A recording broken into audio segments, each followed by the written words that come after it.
Good morning students. आज जो topic मैं आपके साथ डिस्कस करना चाह रहा हूँ वो है fluid coupling and torque converter. क्या होते हैं fluid coupling and torque converter? Fluid coupling का सीधा सा मतलब क्या है कि मोशन को एक शाफ्ट से दूसरे शाफ्ट तक ट्रांसफर करना है। हमें मोशन को एक शाफ्ट से दूसरे शाफ्ट पे ट्रांसफर करना है। इसके लिए हम लोग क्या करते हैं, मफ कपलिंग या बोल्ट कपलिंग या इस तरह हुक कपलिंग, इस तरह इन चीज़ों का यूज करते थे ना। तो क्या होता था, दो शाफ्ट को सीधे जोड़ दिया जाता था, एक शाफ्ट रोटेट करती थी, उस रोटेशन को दूसरे शाफ्ट में जोड़ करके रोटेशन को ट्रांसफर किया जाता था। लेकिन उसमें क्या था, उसमें क्या थे, हमारे कंपोनेंट्स कैसे एक दूसरे से टच कर रहे थे, ठीक है। लेकिन इसमें क्या है कि जहाँ पे यदि मान लीजिए अचानक ही, मतलब जो इनिशियल ही लोड है, इनिशियल में ही लोड बहुत हाई है, या यदि मुझे ऐसी जगह चाहिए जहाँ पे बिल्कुल शॉक नहीं लगे, ठीक ऐसी जगह पे यदि बात करना है मुझे, तो मुझे फ्लूइड कपलिंग और फ्लूइड टॉर्क कन्वर्टर की जरूरत पड़ती है। तो ये बेसिक प्रिंसिपल जो आपके सामने चल रहा है ये फ्लूइड कपलिंग का ही है। यहाँ देखिए, यहाँ एक शाफ्ट है, ठीक है। उस शाफ्ट में क्या हो चल रहा है, ये कूलर एक तरीके का क्या है, पंप का काम कर रहा है। क्या है ये कूलर, एक तरीके का पंप का काम कर रहा है। यहाँ पे एक शाफ्ट रोटेट कर रही है पंप के थ्रू, और ये पंप क्या कर रहा है, एयर को बाहर फेंक रहा है।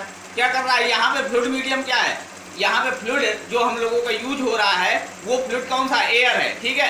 ये एयर यहाँ से आउटर सेक्शन से बाहर आ रही है और ये मेरी टरबाइन का काम कर रहा है। क्या कर रहा है, ये टरबाइन का काम कर रहा है, ठीक है। तो ये टरबाइन का काम कर रहा है और एयर इसके आउटर सेक्शन से इसके आउटर सेक्शन में जा रही है और इसको क्या कर रही है, रोटेट करा रही है। और यहाँ से आउटर सेक्शन से होते हुए फ्लूइड कहाँ जा रहा है, इसके इनर सेक्शन में वापस ट्रांसफर कर रहा है। इस तरीके से ये फ्लूइड लगातार क्या करता है, रोटेट कर रहा होता है। और मेरा जो मेन मोटिव है कि मोशन एक शाफ्ट से दूसरे शाफ्ट में ट्रांसफर हो जाए, वो क्या हो रहा है, पूरा हो जाता है फ्लूइड कपलिंग के थ्रू। देखिए क्लियर है, आपके कंसेप्ट आप देख पा रहे हैं क्या हो रहा है। वहां पे मेरा ये पंप है, कूलर क्या कर रहा है, यहाँ पे पंप का काम कर रहा है, और ये मेरी जो शाफ्ट है ये क्या है, टरबाइन से कनेक्ट है एक तरीके से मान लीजिए। तो यहाँ से आने वाला जो एयर है, यहाँ पे फ्लूइड का काम कौन कर रहा है, एयर। तो ये क्या कर रहा है, ये पंप क्या कर रहा है, ये अपने यहाँ के फ्लूइड को आउटर इनर सेक्शन से, कहाँ, ये मान लीजिए पंप की इम्पेलर है, आई है, तो इसके इनर सेक्शन से फ्लूइड को बाहर फेंकता है। बाहर से इधर आया तो क्या हुआ, टरबाइन को रोटेट कराया और इसके इनर सेक्शन में गया वापस। इसी तरीके से एक साइकिल चल रही होती है और मोशन क्या हो रहा है, एक शाफ्ट से दूसरे शाफ्ट में ट्रांसफर हो जाता है। इसी को हम क्या कहते हैं, फ्लूइड कपलिंग, ठीक है। और फ्लूइड कपलिंग और टॉर्क कन्वर्टर में सिंपली एक चीज का अंतर है, वो है कि बीच में मैंने ये देखिए, ये क्या कर दिया, मैंने एक गाइड वेंस यूज कर दी, बीच में क्या कर दिया, एक गाइड वेंस यूज कर दी। तो क्या हो गया, इसकी स्पीड स्लो डाउन हो गई। क्या इसकी स्पीड क्या हो रही है, स्लो डाउन हो रही है ना। मैंने क्या कर दिया, ये बीच में गाइड वेंस, केवल फ्लूइड टॉर्क कन्वर्टर की बात की जाए ना तो सिर्फ क्या होता है, एक पंप, ये पंप है, ये टरबाइन है, और उसके बीच में यदि मैंने गाइड वेंस यूज कर दी तो मैं अपनी टरबाइन का जो आरपीएम है उसको घटा या बढ़ा सकता हूँ अकॉर्डिंग टू रिक्वायरमेंट, जैसा मेरा शेप होगा किसका, फिक्स्ड वेंस का। ऐसा किया, देखो स्पीड क्या हो रही है, इंक्रीज कर रही है, और फिर जैसे ही शेप ऐसा हुआ तो ये स्पीड क्या हो गई, डिक्रीज कर रही है। तो यही बेसिक प्रिंसिपल है मेरे फ्लूइड कपलिंग और फ्लूइड टॉर्क कन्वर्टर का, ठीक है। तो समझ में आया होगा, ठीक है।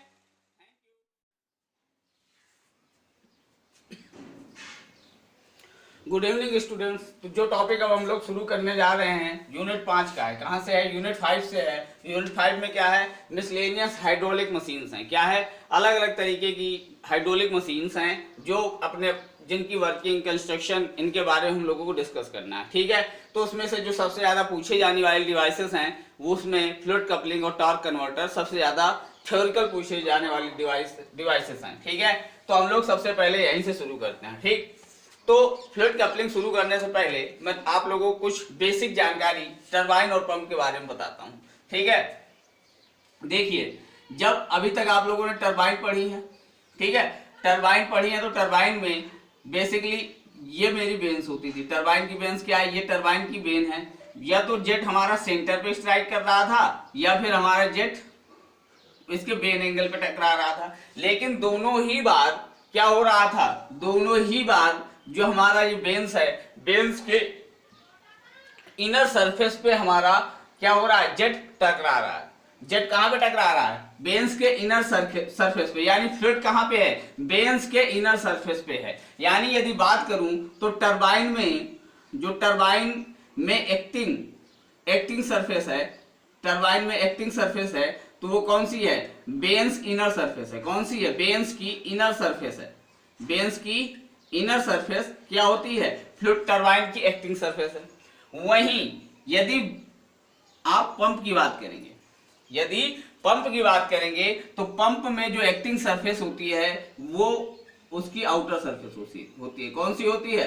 पंप की बात करें तो पंप की जो एक्टिंग सरफेस होती है वो कौन सी है? होती है आउटर सरफेस होती है। यानी पंप में या तो फ्लूइड सेंटर पे स्ट्राइक करने के बाद कहां? उसकी बेंस की आउटर सरफेस पे एक्ट करता है। कहां से? उसकी बेंस की आउटर सरफेस पे घूमता हुआ क्या करता है? ऊपर की ओर प्रोजेक्ट किया जाता है। ठीक है, क्लियर?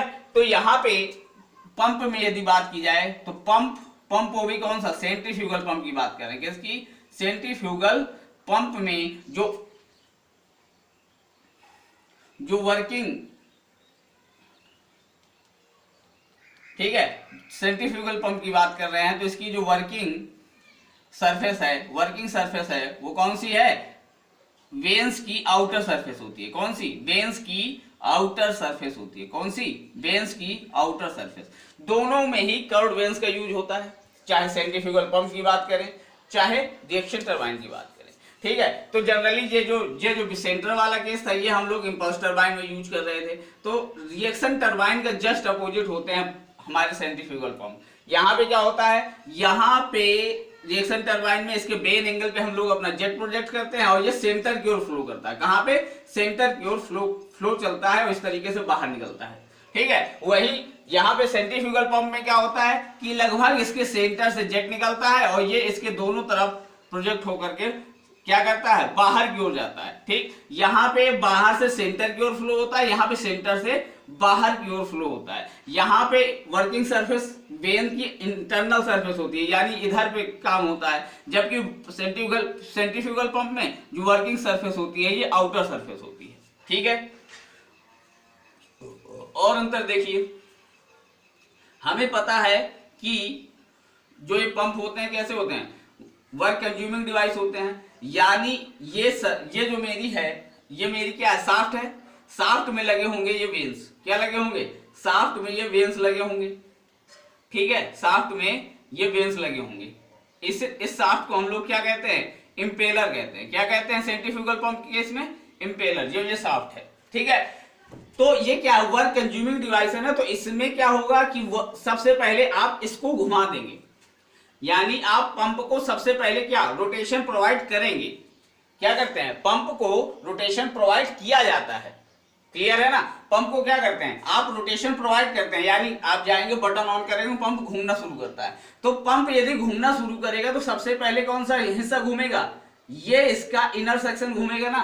तो यदि इनर सेक्शन घूमेगा तो इसके जो पास वाला लिक्विड है सबसे पहले मोशन में कौन सा आएगा? ये पास वाला लिक्विड ही मोशन में आएगा ना। और ये पास वाला लिक्विड मोशन में आने के बाद इस बेंस की आउटर सरफेस पे घूमता है। कहां पे?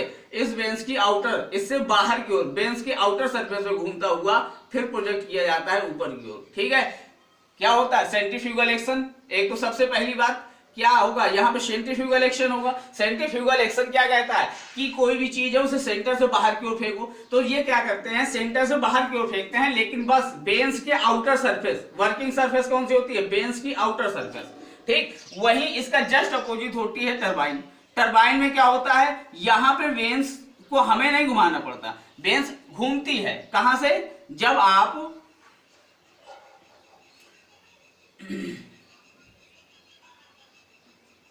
ठीक है, बेंस यहां पे क्या करती है? खुद रोटेट करती है। यहां पे क्या होता है? यहां पे लिक्विड तेजी से आता है, लिक्विड अपने पास पोटेंशियल एनर्जी लेके आता है। लिक्विड क्या करता है? यहां पे अपने पास पोटेंशियल एनर्जी लेके आता है, वेन्स के आउटर हिस्से में टकराता है और सेंटर की ओर फ्लो करता है। कहां की ओर? सेंटर की ओर फ्लो करता है और इसे क्या करता है? इसको टर्न कराने की कोशिश करता है ड्यू टू मोमेंटम। ठीक है, यहाँ पे क्या होता है? जो ये लिक्विड के पास काइनेटिक एनर्जी है उसे ये लिक्विड उसे टर्न कराने की कोशिश कर रहा है, जबकि यहाँ पे आप जो काइनेटिक जो एनर्जी आपने शाफ्ट को दी है वो इस लिक्विड को ऊपर पुश करने की कोशिश करती है। यहां पे फ्लो सेंटर से आउटवर्ड होता है, जबकि यहां पे फ्लो आउटवर्ड टू सेंटर होता है जनरल केसेस में। ठीक, क्लियर है?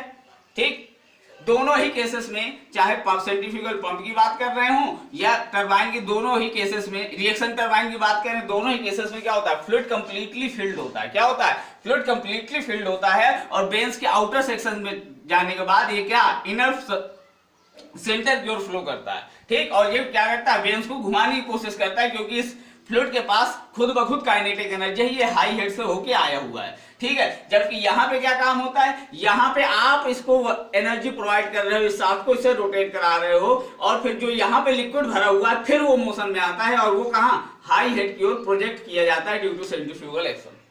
क्लियर?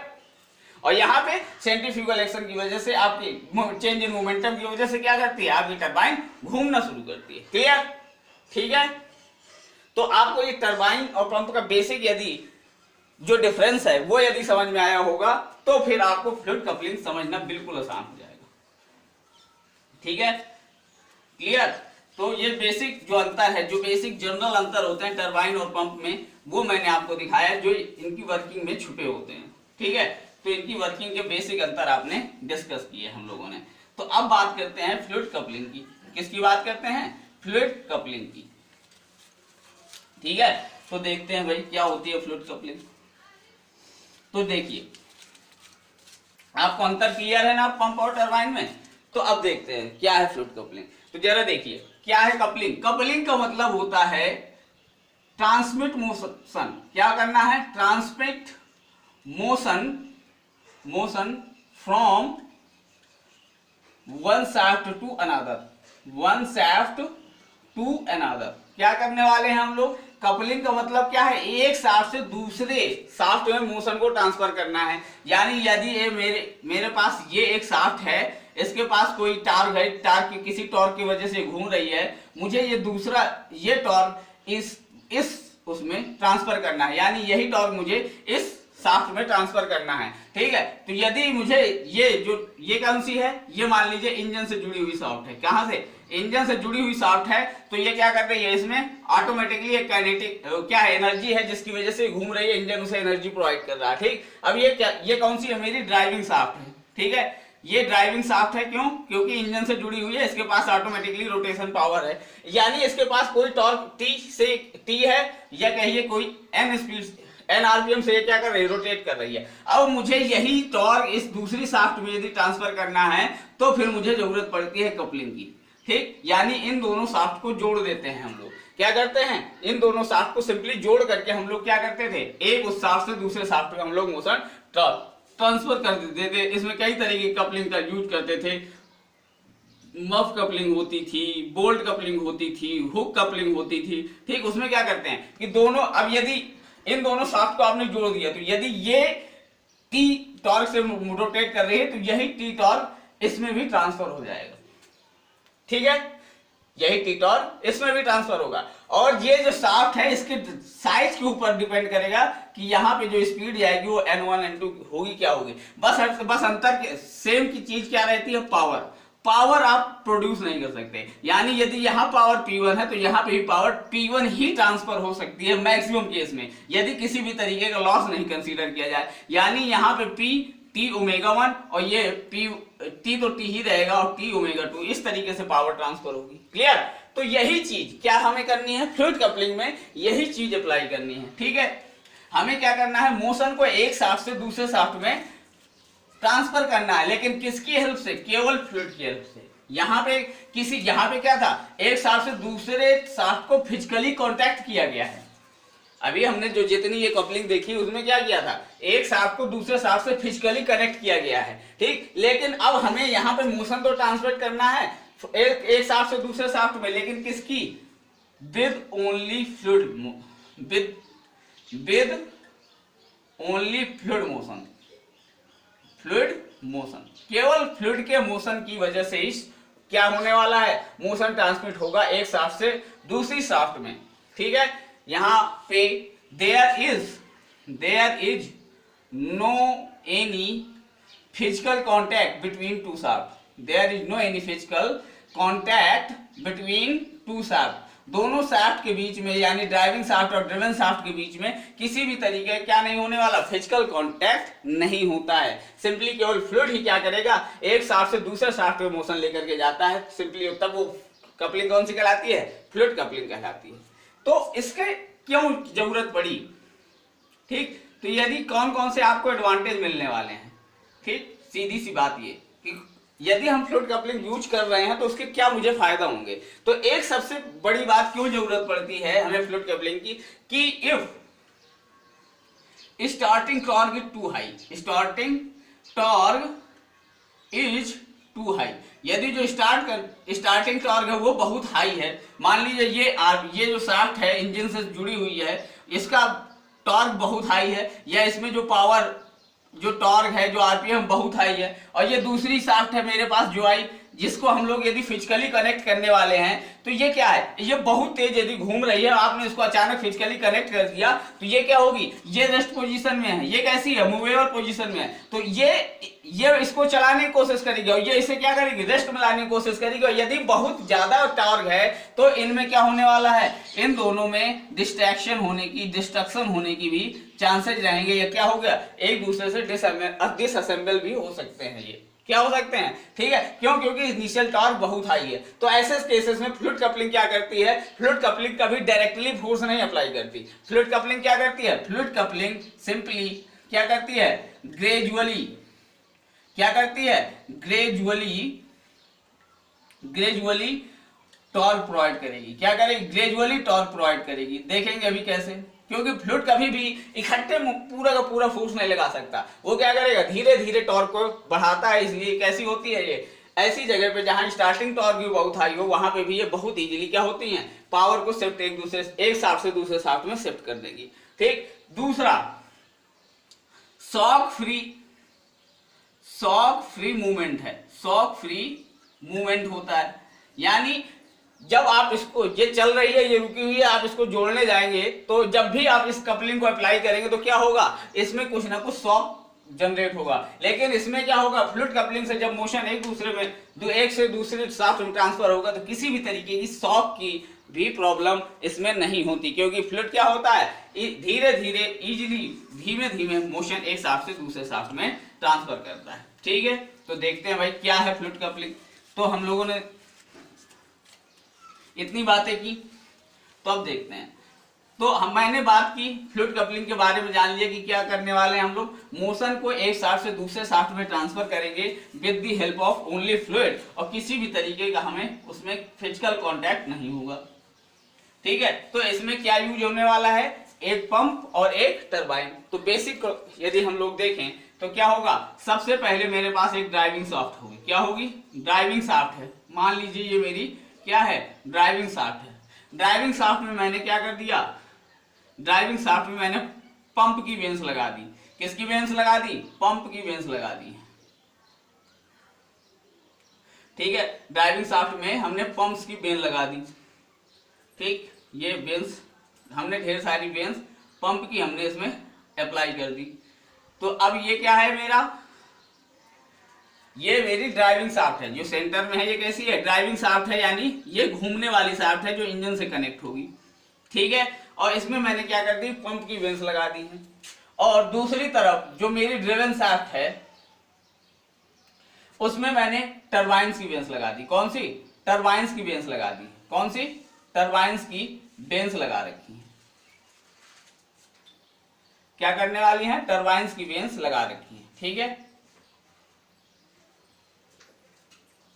ठीक है। और इन दोनों को हमने क्या किया, एक इसमें पूरे में क्या कर दिया, फ्लूइड भर दिया, completely filled, completely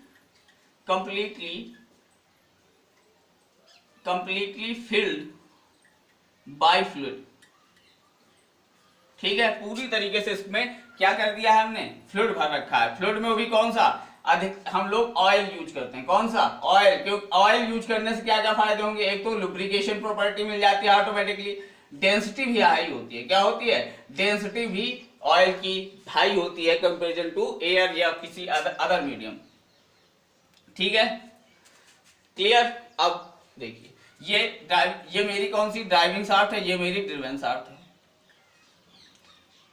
driving shaft में मैंने क्या कर दिया, पंप की वेंस लगा दी, यानी ये क्या बन गया, मेरा पंप बन गया। और इसमें कौन सी वेंस लगी हुई है, इसमें टरबाइन की वेंस लगी हुई है। कौन सी, टरबाइन की वेंस लगी हुई है।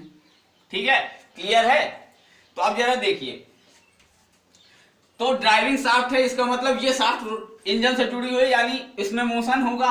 यदि मोशन होगा तो ये शाफ्ट सबसे पहले क्या करेगी, घूमना शुरू करेगी। तो जैसे ही घूमना शुरू करेगी तो क्या होगा, सबसे पहले शाफ्ट के आसपास वाला लिक्विड क्या होगा, फ्लूइड क्या होगा, वो भी मोशन में आएगा। क्या करेगा, वो भी मोशन में आएगा और यहां से प्रोजेक्ट होकर के बाहर की ओर इस बेंच की आउटर सरफेस पे जाते हुए क्या करेगा, बाहर की ओर शिफ्ट होता चला जाएगा। क्या करेगा, बाहर की ओर शिफ्ट होता चला जाएगा। इसी तरीके से हर जगह से क्या होगा, ये लिक्विड सेंट्रीफ्यूगल एक्शन की वजह से बाहर की ओर शिफ्ट करेगा। क्या करेगा, ये लिक्विड बाहर की ओर शिफ्ट करता चला जाएगा। ठीक, यहां इस तरीके से। तो अब ये बिल्कुल इस तरीके से क्लोज होती है। क्या होती है, यहां पे मेरी मान लीजिए इस तरीके से एक दूसरे से क्लोज कर दी जाती हैं। ये मेरा पंप होता है, ये टरबाइन होती है। अब यदि लिक्विड यहां बाहर से आया, ये सेंटर से बाहर की ओर प्रोजेक्ट हुआ, तो ये बाहर की ओर जाने के बाद क्या होगा, ये यहां से टकराने के बाद सीधे किस ओर ट्रांसफर होगा, टरबाइन की ओर जाता है। किस ओर जाता है, टरबाइन की ओर जाता है। तो यानी ये लिक्विड इधर टरबाइन की ओर क्या हो जाता है, प्रोजेक्ट हो जाता है। ठीक, ये पूरा लिक्विड अब इसके पास क्या है, हाई मोमेंटम है। इस ड्राइविंग शाफ्ट का हाई मोमेंटम लेकर के लिक्विड क्या होगा, टरबाइन की तरफ जाएगा और टरबाइन की आउटर ब्लेड्स पे टकराना शुरू करेगा। टरबाइन के आउटर सरफेस में शुरू करेगा टकराना और यहां से टकरा के ये क्या करेगा, सेंटर की ओर प्रोजेक्ट होगा। क्या होगा, टरबाइन की वेन से होने के बाद ये क्या होगा, सेंटर की ओर आएगा। ठीक, और सेंटर से फिर से अगेन ये क्या होगा, फिर से मोशन की वजह से यहां कहां चला जाएगा, फिर से पंप में आएगा। इस तरीके से एक कॉन्टिन्यूअस क्या बन जाती है, चेन बन जाती है। यानी ये पंप क्या करता है, टरबाइन को क्या करना शुरू कर देता है, रोटेट करना शुरू कर देता है। ठीक है, क्लियर। ये क्योंकि अब क्या बन चुका है, पंप से निकलने वाला लिक्विड क्या होगा, हाई प्रेशराइज्ड लिक्विड होगा, उसके पास मोमेंटम होगा। वो मोमेंटम लेके आप टरबाइन की बेंच में यदि अटैक करेंगे तो टरबाइन क्या करेगी, रोटेट करना शुरू कर देगी। और वही क्या, मेरी ड्रिवन शाफ्ट बनी हुई है तो वही क्या होगी, रोटेट करना शुरू कर देगी और जो लिक्विड होगा फिर से वो सेंटर की ओर यहाँ पंप में आएगा। इसी तरीके से कॉन्टिन्यूअस साइकिल बनेगी और क्या होगा, मोशन एक जगह दूसरी जगह ट्रांसफर होने लगेगा। क्लियर। अब मान लीजिए इसमें टॉर्क टी है और इसमें इसकी जो ये पंप है, तो पंप की जो मान लीजिए ये एमपी है, या कह दीजिए एंगुलर वेलोसिटी ओमेगा पी है। ठीक है, टॉर्क टी है। अब हमें क्या, इस यही टॉर्क इसमें ट्रांसफर करना है, यानी टॉर्क इसमें गया टी और इसकी कोई टरबाइन है तो टरबाइन की मान लीजिए कुछ ओमेगा टी या एन टी मान लीजिए कि एन नंबर ऑफ आरपीएम से घूम रही है या ओमेगा टी ऐसे। तो ये पावर जो पंप के पास पावर है, ये पावर कैसी है, इनपुट पावर है ना। ये कैसी पावर है, पंप के पास जो पावर है कौन सी है, इनपुट पावर है। तो इनपुट पावर है तो इसका मतलब T इंटू ओमेगा कर दूं तो ये पावर इनपुट पावर मिल जाएगी मुझे।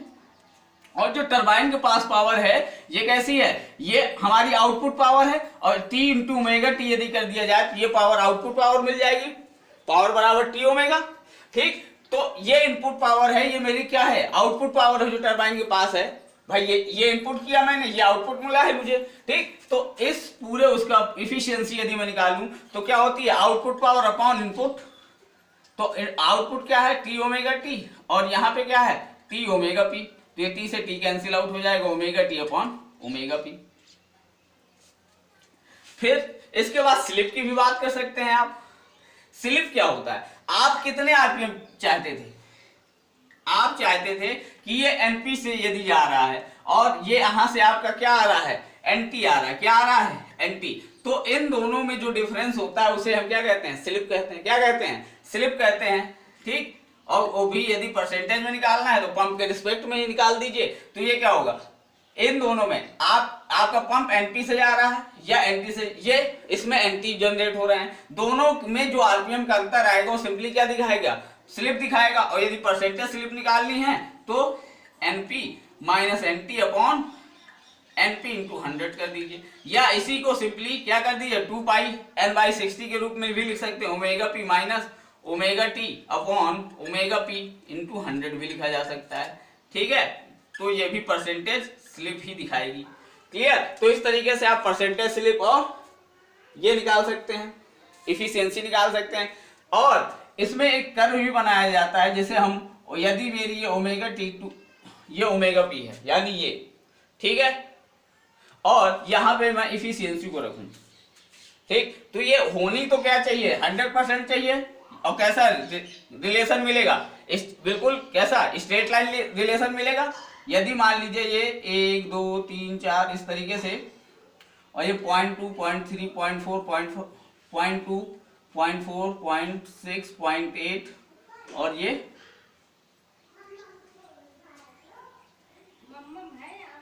100%, ठीक है। अब ओमेगा टी और ओमेगा पी आप क्या चाहते हैं कि पूरा पूरा ये दोनों सिस्टम सेम हो जाते हैं ना। आपका टारगेट क्या था कि ओमेगा जो जितने एंगुलर वेलोसिटी इसकी है उतनी ही इसकी हो जाए, टॉर्क भी बराबर आ जाए, यही तो चाह रहे थे। यानी यहां पे भी यदि मैं बात करूं तो 0.2 0.4 0.6 0.8 और 1, ठीक। मैक्सिमम आप क्या चाह रहे थे कि ओमेगा टी ओमेगा पी क्या होना चाहिए 1 होना चाहिए ना। आपका टारगेट क्या है मैक्सिमम, क्या ओमेगा टी और ओमेगा पी क्या हो आपस में बराबर हो, यानी जितनी पावर यहाँ उतनी पावर यहाँ पे पूरी ट्रांसफर हो जाए, यही तो आपका टारगेट था। तो यदि इस टारगेट को आप अचीव करना चाहते हैं तो शुरू में कैसा है बिल्कुल स्ट्रेट लाइन मोशन जाएगा, ठीक है। कहां तक 0.94 तक, कहां तक 0.94 तक या 0.95 तक, यानी हम लोग 95% इफिशियंसी तक तो पहुंच जाते हैं। लेकिन इसके बाद क्या होती है तेजी से इफिशियंसी गिरती है। यदि हम लोग इससे ज्यादा यदि गेन करने की कोशिश करते हैं या ओमेगा टी ओमेगा पी बढ़ने की कोशिश करता है तो फिर तेजी से इफिशियंसी गिरती है और जीरो की ओर प्रोजेक्ट कर जाती है। ये मेरा ओमेगा और ओमेगा टी ओमेगा पी में ग्राफ भी होता है, ठीक है। कैसा मुझे पता है ये एक स्ट्रेट लाइन ग्राफ होगा और दोनों इफिशियंसी है, ये omega T upon omega P है, तो दोनों स्ट्रेट लाइन ही जाने चाहिए थे। 95% तक ये बिल्कुल सही चलता है, लेकिन 95% के बाद क्या होगा तेजी से रिडक्शन होगा। यदि बहुत तेज आप चलाने की कोशिश करें तो निश्चित तौर पर फिर क्या होगा पूरी इफिशियंसी क्रैश कर जाएगी और सीधे इफिशियंसी क्या हो जाएगी जीरो हो जाती है, यानी मेरी टरबाइन ड्रिवन शाफ्ट उसी समय क्या होगी रुक जाएगी। क्लियर, ठीक है। इसकी बात कर ली हमने, फ्लूइड कपलिंग हो गया। अब जरा देखते हैं फ्लूइड टॉर्क कन्वर्टर के बारे में, ठीक है। तो यदि टॉर्क कन्वर्टर की बात की जाए, किसकी बात कर रहे हैं आप टॉर्क कन्वर्टर की, ये मेरी क्या टरबाइन, ठीक है। टॉर्क कन्वर्टर में यहां पे कुछ नया नहीं किया जाता, बल्कि यहां पे ही एक और गाइड वेन्स यूज कर दी जाती है। क्या कर दी जाती हैं गाइड वेन्स यूज कर दी जाती है। क्या यूज कर दी जाती है ये गाइड वेन्स यूज की जाती है, ठीक। टॉर्क कन्वर्टर का मतलब क्या है कि हम लोग एक शाफ्ट से दूसरे शाफ्ट में क्या करेंगे पावर ट्रांसफर तो करेंगे, लेकिन इस बार उसका टॉर्क क्या होगा कन्वर्ट हो चुका होगा, यानी टॉर्क बदल चुका होगा। कपलिंग में क्या था टॉर्क क्या रख रहे थे सेम रख रहे थे ना, लेकिन यहां पे अब क्या कर रहे हैं टॉर्क को कन्वर्ट करेंगे, ठीक। हम लोग अभी कपलिंग में क्या कर रहे थे टॉर्क दोनों में हमने सेम लिया था ना, ये टॉर्क और ये टॉर्क हमने सेम लिया था, लेकिन अब क्या करने वाले हैं अब ये टॉर्क हमारा क्या होगा चेंज होगा, यानी यहां से टॉर्क यहां यदि यहां T1 होगा यहां T2 होगा, ये करने की कोशिश करने वाले हैं। जैसे कि क्या होता है हमारी गियर सिस्टम में होता है, यहाँ गियर टीथ होते हैं और ये दूसरी शाफ्ट होती है उसमें भी क्या गियर टीथ लगे होते हैं। यदि मान लीजिए ये N1 स्पीड से जा रही है या इस तरीके से मानिए कि यदि मान लीजिए 100 आरपीएम से है, तो ये डिपेंड करता है कि दूसरी शाफ्ट में जो गियर लगे हैं उसके हिसाब से मैं इसे 80 में भी ले जा सकता हूँ और इसे 160 में भी कर सकता हूँ, यानी अपनी स्पीड को बढ़ा भी सकता हूँ घटा भी सकता हूँ। ये गियर ड्राइव करती थी ना, गियर ड्राइव हो गई या सिंपली बेल्ट और पुली ड्राइव को देख लीजिए कि यदि छोटे से एक छोटा व्हील है उसके ऊपर यदि आप बड़े पे मोशन ट्रांसफर करेंगे तो यदि ये 100 आरपीएम से जा रहा है तो निश्चित तौर पे यहाँ आरपीएम क्या हो जाएंगे घट जाएंगे। वहीं यदि बड़े से छोटे में लेके जाएंगे पावर को तो यहाँ पे यदि ये 100 आरपीएम है तो यहाँ 200 आरपीएम होगा, तो आरपीएम क्या हो गया बढ़ गया ना। इसका मतलब कि टॉर्क क्या हो रहा है यहाँ पे हम लोग टॉर्क को कन्वर्ट करेंगे। क्या करेंगे टॉर्क को कन्वर्ट करेंगे, ठीक है। तो चलिए फिर किस तरीके से टॉर्क को कन्वर्ट करें, तो मैंने कहा कि एक यहाँ पे बीच में गाइड वेन्स लगा दीजिए। गाइड वेन्स अब दो तरीके से काम कर सकती है। ये गाइड वेन्स में या तो पंप की वेन लगा सकते हैं हम लोग या फिर टरबाइन की वेन्स लगा सकते हैं, ठीक है। क्लियर है, अब जरा समझिएगा। यदि मैंने पंप की वेन ही लगा दी यहाँ पे, क्या कर दिया, यहाँ पे गाइड वेन्स में यदि पंप की ही वेन लगा दी तो क्या होगा, अब यदि ये पंप की वेन है, एक पंप ये है और एक पंप ये है, तो यदि यहां से लिक्विड, अब लिक्विड डायरेक्ट यहां नहीं जाएगा, बीच में गाइड वेन से होके जाएगा, तो यहां पे क्या हुआ, यदि ये पंप था, पंप ने इसको क्या किया, इसका हेड बढ़ाया, ठीक, और फिर से यहाँ पे एक दूसरी जो बेंस है वो भी पंप का काम कर रही है, यानी ये क्या करेगी, यदि इसने पावर H1 दी है तो ये क्या कुछ और पावर H2 इसमें ऐड कर देगी, यानी टोटल हेड क्या हो जाएगा H1 प्लस H2, और अब ये जाएगा टरबाइन में, तो निश्चित तौर पे मेरा जो टॉर्क होगा T2 पंप के केस में क्या मिलेगा मुझे, T2 is greater than T1, ठीक है, हो जाएगा क्या, क्योंकि अब यहां से जो H1 जा रहा था उसे पंप की वेन्स लगेगी, यदि पंप की वेन्स होंगी तो वो और हेड को बढ़ा देंगी और एनर्जी को बढ़ा देंगी, तो टरबाइन निश्चित तौर पे तेज चलने वाली है, ठीक। वहीं यदि टरबाइन की, यदि यहाँ पे टरबाइन ब्लेड्स लगी हैं, ठीक है, यदि बीच में, तो आपने क्या दूसरी तरफ क्या कर रखे हैं, टरबाइन की वेन्स लगा दी, यदि टरबाइन की वेन्स लगा दी हैं तो ये पंप का है, ये पंप से पावर आ रहा है और टरबाइन को चलाने के लिए ही जा रही थी, लेकिन यहाँ बीच में यदि टरबाइन की प्लेट है तो ये क्या करेगी, ये एनर्जी को क्या करेगी, पहले ही कुछ कंज्यूम कर लेगी, क्या करेगी, ये एनर्जी को कंज्यूम करने का काम करना का शुरू कर देगी। यदि टरबाइन की वेन्स लगी होंगी तो ये क्या करेंगी, एनर्जी को बीच रास्ते में खुद ही कंज्यूम कर लेगी, तो यहां तक पहुंचने वाली एनर्जी क्या हो जाएगी, रिड्यूस कर जाएगी, क्या कर जाएगी, रिड्यूस कर जाएगी, और तब इस केस में क्या होगा, T1 बड़ा होगा और T2 क्या होगा, कम होगा, या ये कहें कि T2 तब इस केस में क्या होगा, छोटा होगा, और यहाँ पे टॉर्क बड़ा होगा, यानी यहाँ टॉर्क घट जाएगा। क्लियर, समझ में आ रहा है। यदि पंप की वेन्स लगाएं तो पंप क्या करेगा, इस पंप के मोशन को असिस्ट करेगा और टरबाइन की स्पीड को बढ़ा देगा। वहीं यदि टरबाइन की वेन्स होंगी तो ये क्या करेंगी, जैसे ही यहाँ से पावर जाएगी तो खुद रास्ते में कंज्यूम कर लेगी कुछ, तो यहाँ टरबाइन में जाने वाली पावर कम हो जाएगी, इसीलिए क्या हो जाएगी, सिंपली क्या हो जाएगी, मेरी जो टॉर्क है वो टॉर्क जो ट्रांसफर हो रहा है वो क्या हो जाएगा, कम हो जाएगा। क्लियर, तो टॉर्क कन्वर्टर समझ में आया, सिर्फ गाइड वेन्स, ठीक। इसमें सिंपली भी एक वही चीज, यदि ओमेगा टी ओमेगा पी और टॉर्क कन्वर्टर की बात करें इफिशियंसी की, तो यहां पे ये 0.4 0.6 के बीच में ये एक मैक्सिमम इफिशियंसी गेन करेगा, 0.2 0.4 0.6 0.8, ठीक, इस तरीके से, और फिर क्या करेगा, ये इफिशियंसी घटना शुरू कर देती है, इस तरीके से एक कर्व मिलता है आपको, ठीक है। तो ये टॉर्क कन्वर्टर है कि एक जब हमारा ये क्या होगा, लगभग हाफ पे चल रही होगी, कैसी, ओमेगा टी और ओमेगा पी जब हाफ होगी उस समय जो टॉर्क कन्वर्जन इफिशियंसी होगी वो क्या होगी, मैक्सिमम लगभग 95% तक मिलती है, अदरवाइज फिर क्या हो जाती है, घटना शुरू कर देती है।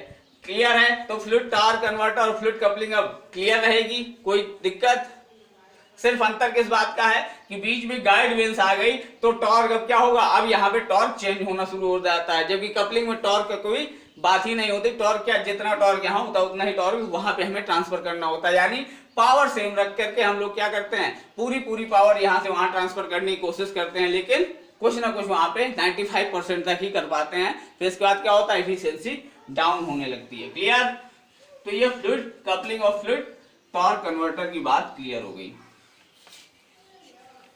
ठीक है। और फिर बाकी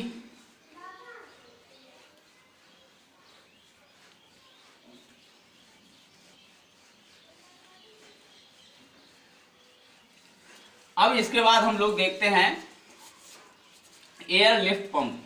क्या होता है एयर लिफ्ट पंप, एक ऐसा पंप जिसमें हमें किसी भी तरीके का रोटेटिंग एलिमेंट नहीं देना, और फिर भी क्या होगा, जो मेरा फोर्स होगा, मतलब वाटर होगा, वो हाई हेड पे पहुंच जाएगा। एयर लिफ्ट पंप क्या करने वाले हैं हम लोग, ये एयर लिफ्ट पंप है, एयर लिफ्ट पंप की बात कर लेते हैं। एयर लिफ्ट पंप, तो ये क्या है, एक ऐसा पंप है जिसमें there is no any moving part, there is no any moving component, any moving components, there is no any moving component, ठीक है। इस पंप में किसी भी तरीके के मूविंग कंपोनेंट नहीं होंगे, ठीक है। कैसे होता है देख लेते हैं, ठीक है।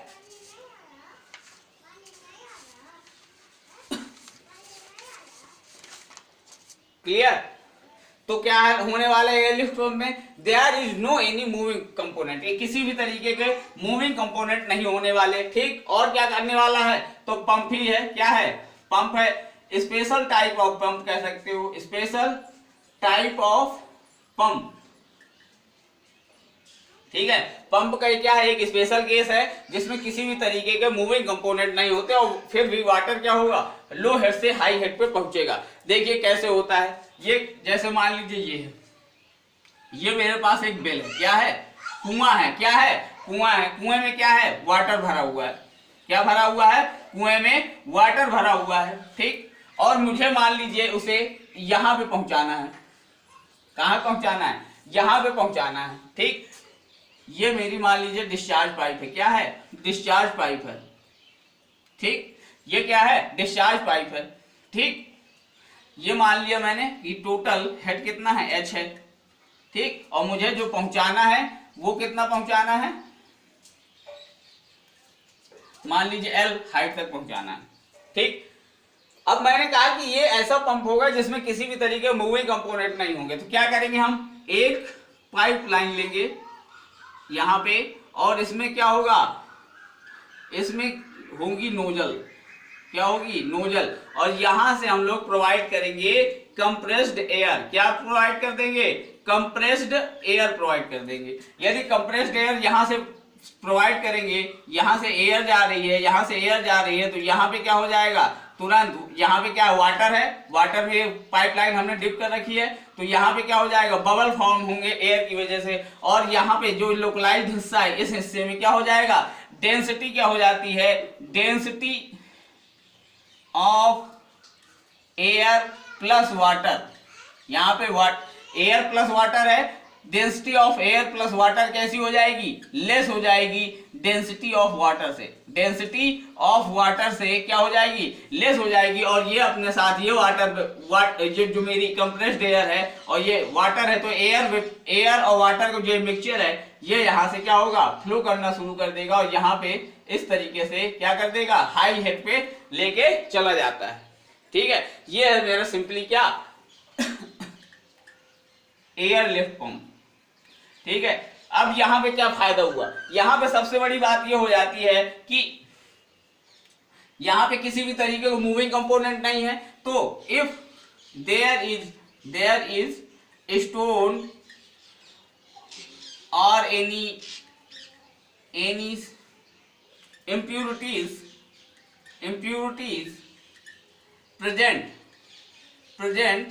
then there is no harm, तब वहां पे किसी भी तरीके का हार्म नहीं होगा। यदि मान लीजिए यहाँ पे सेंट्रीफ्यूगल पंप या कुछ भी यूज करते और वाटर में किसी तरीके स्टोन या इम्प्योरिटीज होती तो क्या होती, वो क्या कर देते, उस पंप को क्या कर सकती हैं, खराब कर सकती हैं। लेकिन इसमें तो कुछ मूविंग कंपोनेंट है ही नहीं, आपने सीधे पंप लगा रखा है जिस पंप में नोजल लगी हुई है। ये हो सकता है हाइट ज्यादा होती है, इस नोजल को आप ये एक नोजल की बजाय 3-4 नोजल यूज कर लेंगे हम लोग। क्या कर देंगे, यहाँ पे यदि मुझे हेड ज्यादा चाहिए तो फिर नोजल की संख्या क्या कर देंगे, बढ़ा देंगे, और कंप्रेस्ड एयर से सीधे गई, और कंप्रेस्ड एयर यहाँ जैसे ही जाएगी तो क्या करेगी, जैसे ही यहाँ से बाहर निकलने की कोशिश करेगी तो यहाँ पे वाटर और एयर का क्या बन जाएगा, मिक्सचर बन जाएगा। वाटर और एयर का जो मिक्सचर बनेगा तो उसकी जो डेंसिटी होगी वो वाटर की डेंसिटी से कम हो जाएगी, और यदि वाटर की डेंसिटी से कम हो जाएगी तो हमें पता है कि जिसकी डेंसिटी कम होगी वो क्या होगा, ऊपर होगा, और जिसकी डेंसिटी ज्यादा होगी वो नीचे होगा। तो ये क्या हो जाएगा, डेंसिटी कम होने की वजह से ऊपर की ओर क्या करेगी, मोशन करेगी, और ये अपने साथ क्या करेगी, वाटर को भी ले जाकर के इस मेरी रिक्वायर्ड हाइट पे छोड़ना शुरू कर देगी, ठीक है। तो ओवरऑल मुझे ये टोटल कितनी हाइट है, h, यहाँ पे कितनी है, मुझे पहुंचानी कितनी है, l। तो यदि मैं कहूं मेरी यूजफुल लिफ्ट क्या होगी, यूजफुल लिफ्ट होगी सिंपली L माइनस एच। यदि इस L में से ये H तो पहले से ही है, H तक तो वाटर अवेलेबल ही है, ठीक, तो L में से यदि H घटा दे तो ये मेरी यूजफुल लिफ्ट कहलाती है। क्या कहलाती है, यूजफुल लिफ्ट। और इफ L माइनस एच, ये L माइनस एच छोटा रहेगा H से, तो देन efficiency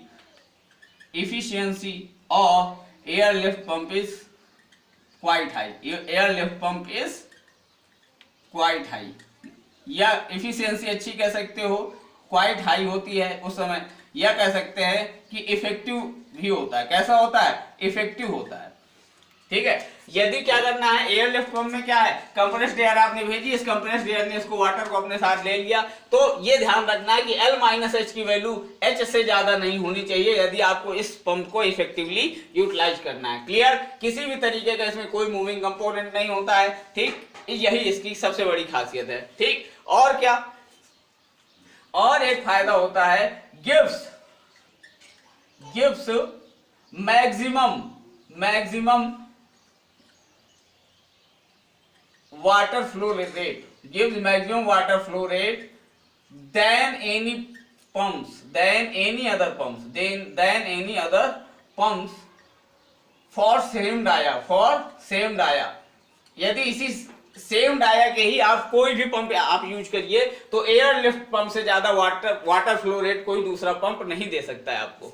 ठीक है, क्या कर सकता है, ये मैक्सिमम वाटर फ्लो रेट आपको प्रोवाइड कर सकता है यदि आप सेम डाया पे बात कर रहे हैं। यदि जितना डाया यहाँ पे आपने यूज कर रखा है इसमें, उतना डाया का ही यदि आप कोई भी पंप यूज करेंगे तो आपको पता चलेगा कि सबसे ज्यादा जो वाटर फ्लो रेट है वो कौन प्रोवाइड कर रहा है, एयर लिफ्ट पंप कर रहा है।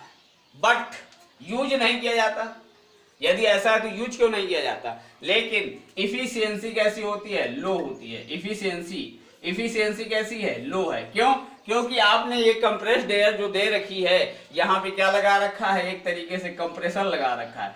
क्या लगा रखा है? कंप्रेसर लगा रखा है। और जब कंप्रेसर लगा रखा है तो इस एयर को कंप्रेस्ड करने में जितनी पावर आपने लगाई होगी उसका ज्यादा से ज्यादा 20 to 40% ही यहाँ पे यूटिलाइज होता है। ठीक, उस पावर का सिर्फ 20 से 40% ही यूटिलाइज हो पाता है। ठीक है, इसीलिए इसकी इफिशियंसी कम होने की वजह से ये मैक्सिमम वाटर फ्लो रेट तो दे सकता है, लेकिन इफिशियंसी बहुत कम होने की वजह से इसको यूज नहीं करते। इसका यूज कहाँ पे होता है? जब यदि किसी अननोन जगह में, जहाँ मुझे पता हो कि स्टोन या एनी अदर इम्प्योरिटीज प्रेजेंट हैं और मुझे नहीं, उसमें मैं दूसरे पंप को यूज नहीं कर सकता, क्योंकि क्या होगा, मेरी पंप को यदि वो खराब कर सकती है, वेंस टूट रही हैं, तो ऐसी जगह पे मैं इस तरीके की टेक्निक्स का यूज करता हूं और क्या करता हूं, वाटर को लो हेड से हाई हेड पे पहुंचा लेता हूं। ठीक है, तो आज के लिए 2 यूनिट्स, मतलब सिंपली क्या, फ्लूइड कपलिंग, टॉर्क कन्वर्टर और एयर लिफ्ट पंप हम लोगों ने डिस्कस कर लिया। ठीक है, अभी फिर इसके बाद हम लोग नेक्स्ट लेक्चर में इसकी सारी यूनिट्स अब धीरे धीरे खत्म करेंगे। ठीक है, क्लियर?